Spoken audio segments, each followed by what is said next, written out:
2002 से निरंतर महाराज जी की सेवा में, जब महाराज जी बिल्कुल आर्मी कैंप के पास आए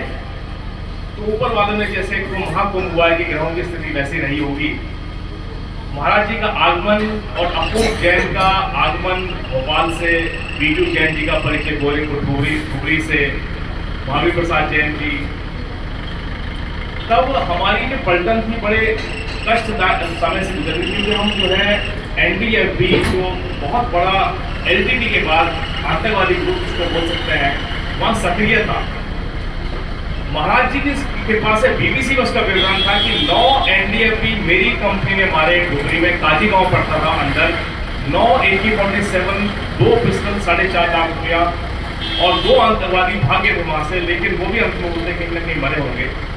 वो सब महाराज जी 23 आतंकवादी मेरी कंपनी ने मारे वहां। मैंने महाराज जी एक मेरे से, अब मैं कह सकता हूँ महाराज जी से आज बहुत लंबे समय के बाद मैं शेयर कर रहा हूँ महाराज जी से कि बांग्लादेश से हथियार आते थे AK-47, जो कि पूरे संपूर्ण उल्फा को, जो वहाँ पे अपना आसाम में एक आतंकवादी ग्रुप है एनडीएफबी BLT, इनको सप्लाई करता था। 4 ये इनको डाकू बोले, कोई बोले। तो महाराज जी के आशीर्वाद से तब मैंने उनको रात में जब पकड़ा उनको घरों से, क्योंकि सप्लायर थे, हम सप्लायर, तो महाराज जी को स्मरण करता था कि महाराज जी इनको मारो ना मरवाओ या ना मरवाओ। लेकिन मुझे ऐसा ध्यान आया कि महाराज जी ने मुझे बोला कि इनको निपटाना ठीक है, क्योंकि ये हथियारों सप्लाई करते हैं जो हमारे हिंदू समाज के वहाँ पे जितने भी वहाँ पे व्यापार कर रहे थे, उनके छोटे छोटे बच्चों को जब डायरेक्ट मशीन गन से मारते बच्चा उछल जाता होगा। तो मेरे मन में ये था कि मारो ना मारो। तो महाराज जी ने आशीर्वाद दिया कि मारना ही उचित है, ये मुझे स्मरण हुआ। और मैंने सुबह सुबह उनको पकड़ा, जब मेरे किलर GSU था सुबेदार HK पांडे ने, और यहाँ से मात्र 10 जवान AK-47 लेस होके गए, उनको चारों को घर से पकड़ा और वो जंगलों में निकाल दिया। ये महाराज जी, इसके मतलब 2 बड़ी घटनाएं, बीबीसी में इसका विवरण था कि काजी गांव जो कि बोडो का बड़ा तगड़ा क्षेत्र था और ये बड़े खतरनाक मतलब ये आतंकवादी हुआ करते, इनको मारना LTT जो श्रीलंका में जो हमारे केसेस होते थे वैसा था। मैं महाराज जी को निरंतर मिलता रहा, मेरे दिल में बसते हैं महाराज जी। कई बार ऐसा होता है पदमपुरा गया तो मुझे बहुत दुख लगा कि मैं बाहर बैठा रहा अपने लड़के के साथ में, लेकिन मुझे कुछ समझ नहीं कि मुझे मालूम महाराज जी अंदर, क्योंकि बेसमेंट में वहाँ पूजा में साधना में लगे हुए थे। 28 जनवरी को मैं जब शिखर संमत किया तो उन्होंने दिनेश सेठी बोलते नहीं ऊपर में चढ़ो, भी ऊपर में चढ़ो। महाराज जी का जब जन्मदिन है तब मैं रात में 2 बजे चढ़ गया मैं ऊपर, और महाराज जी के साथ साथ नीचे मैं वीडियो लेता रहा। और पूरे मतलब जितने मेरे जानने वाले हैं, RK जैन जी हैं, संघ के बड़े अधिकारी शिव प्रकाश जिनको महाराज श्री ने दवाई दिया था दिल्ली में और उनकी डायबिटीज पूरी ठीक हो गई है, शिव प्रकाश जी राष्ट्र के सह संगठन मंत्री, जिन्होंने महाराष्ट्र जिताया, जिन्होंने मध्य प्रदेश जिताया, जिन्होंने छत्तीसगढ़ रायपुर इनके प्रभारी हो, तो सब महाराज जी की कृपा से। अभी भी मैं दिल्ली में पिछले 20 दिन जब मिला तो बोले कि महाराज श्री कहाँ पे है, तो बोले जब नजदीक आएंगे पक्का। तो बहुत बिजी है वो, बिकॉज PL संतोष जी के बाद उनका नंबर है, पूरा साउथ का चार्ज उनके पास में। अब महाराज श्री मेरे मतलब गाँव तो नहीं बोलेंगे, मेरे निवास पे आ गए, क्योंकि महाराज जी की कृपा से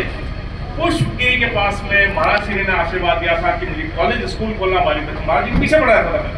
महाराज जी ने आशीर्वाद दिया था मुझे, और महाराज श्री ने आशीर्वाद, मेरा CBSE स्कूल चलता है मऊ में, कैलाश विजयवर्गीय, जहाँ से 2 बार विधायक रहे हैं, और उन्होंने सिटिंग अंतर सिंह दरबार को हराया MLA को, क्योंकि कैलाश विजयवर्गीय जी बहुत हिंदुत्व के लिए काम करते हैं और बड़ी ताकत है मध्य प्रदेश की, CM बनने की लाइन में शहरी विकास मंत्री है वहाँ। तो मेरा कहना मतलब है कि महाराज श्री के आशीर्वाद से सब कुछ संभव है। अब मैं महाराज श्री से आशीर्वाद लेने आया हूँ कि मेरे देवबंद जहां से मैं काफी लंबे समय से MLA की तैयारी कर रहा हूँ, आशीर्वाद होगा जब समय आएगा, महाराज जी देंगे, लड़वाएंगे मुझे, वहां पे मेडिकल कॉलेज खुलना है और महाराज श्री के नाम से खुलना है। क्योंकि मैं जब मैं पुष्पगिरी जाता हूँ, अब पुष्पगंज सागर महाराज से मैं मुजफ्फर में मिला, और world renowned doctor Mukesh Jain जो कि अपने मुजफ्फरनगर मौजूद है, राकेश जैन जिनका बहुत बड़ा हॉस्पिटल चलता है अपने देहरादून में, वो सहमत है। DK जैन और 50 डॉक्टर्स जो अपने सहारनपुर क्षेत्र में हैं, महाराज श्री के नाम से 500 करोड़ से 1000 करोड़ तक हम संकल्प से वहाँ जैन समाज ने लिया है। संजीव जैन और राकेश जैन जो वहाँ पे सेक्रेटरी हैं सचिव जैन समाज के, और वहाँ पे 25 संख्या है सहारनपुर में, और 25 मंदिर है जैन समाज के महाराज जी। महाराज जी का वो, अब मैं तो केवल निवेदन कर सकता हूँ, मानना न मानना, क्योंकि महाराज जी का चतुर्मास तय हो चुका है मुरादनगर में, लेकिन वो पीछे बढ़े कि जनरल साहब जाओ, आप हमारे एनओआई, आप हमारे एम्बेसडर, हमारा दूत हो। अब महाराज श्री, मैं बोलूंगा कि देखो, ईट तो महाराज जी देवबंद में लगाएंगे और संभवतः वहां से गुजरेंगे, भाई आप आग्रह करो, अपने पूरी कमेटी को लेके आओ, क्योंकि वहां से पूरा हरियाणा कवर होगा। नायब सिंह सैनी जो मुख्यमंत्री वो आएंगे, प्लस यहाँ के जो योगी जी आदित्यनाथ हैं, जैसे महाराज श्री ऊपर से आएंगे तो महाराज के दर्शन करने आएंगे कि महाराज श्री ने एक बहुत बड़ा आशीर्वाद दिया है, पूरे राष्ट्र के लिए दिया है, पूरे राष्ट्र के लिए दिया है। वो दिया है आशीर्वाद कि जो हमारे मौजूदा यहाँ के मुख्यमंत्री हैं, जिसकी कमान उनके हाथों में है, पूजनीय, वो भी पूजनीय है क्योंकि उन्होंने त्याग तपस्या महाराज जी को जैसा उन्होंने धारण किया है योगी आदित्यनाथ जी को, कि मोदी जी का वर्तमान उनका भविष्य है। बहुत बड़ा आशीर्वाद है। मैं क्योंकि महाराज श्री को सुबह 3:30 बजे पकड़ा, शिखर संबंध है, मैंने कहा महाराज जी मेरे आदरणीय वो भी है, उनका मैं मुख्य सेनापति हूँ, क्योंकि संयोजक उत्तर प्रदेश का और संघ की दृष्टि से परिषद अध्यक्ष हूँ उत्तराखंड का। तो महाराज श्री ने लाल डब्बे में खुशबूदार उसमें पैक करके, बहुत सुंदर हैंडराइटिंग, महाराज श्री की हैंडराइटिंग ऐसे मूर्ति जैसे लिखते हैं,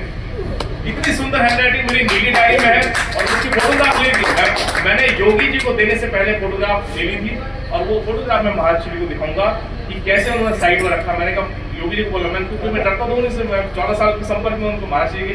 22 साल में, तो मैं से डरता नहीं। मैंने बोला इसको पढ़ लेना, कहना अवश्य पढ़ूंगा। तो वो दिन आएगा, क्योंकि जैसे महाराज श्री का है, राष्ट्र के प्रति है, अपना अहिंसा के उस पर चले हैं बद्रीनाथ, क्योंकि यहाँ पे मुख्यमंत्री अपने पुष्कर धामी जी आएंगे, और यहाँ पे सहमति अपने जो अपने भगत सिंह कोश्यारी जी हैं, वो संघ के बहुत बड़े अधिकारी रहे हैं, उन्होंने शादी भी कराई है और वो सीएम रह चुके हैं, वो सहमत हो चुके हैं महाराज जी। जैसे क्योंकि उनके नैनीताल क्षेत्र में वहाँ पे अजय भट्ट जी सांसद, त्रिवेंद्र सिंह रावत सांसद, जितने भी सांसद महोदय जितने उत्तराखंड के, वो सब यहाँ दर्शन करने लगेंगे महाराज जी, आशीर्वाद देंगे महाराज जी, क्योंकि जन कल्याण के लिए महाराज जी पैदा हो। क्योंकि मुझे वो दिन याद है जब मैं शिखर सम्मत बैठा था, नीचे बैठा, महाराज श्री ने एक बात बोली थी कि ये जीवन महाराज श्री ने पूरा इस मिट्टी के लिए लगा दिया है। इन्होंने एक बात बोली थी महाराज श्री ने कि ईश्वर और मेरे बीच में कुछ नहीं बचा है, केवल समाधि बची। तो ये बहुत बड़ी बात थी। आसपास के लोग के साथ में जब महाराज श्री के भक्त जन थे, सबकी आंखों में उस समय मैं आंसू देखा, क्योंकि कोई नहीं चाहता महाराज श्री का भी आशीर्वाद सदैव सदैव शाश्वत बना रहे, ये हम चाहते हैं। इसी के साथ अपनी वाणी को विराम देता हूँ। बहुत बहुत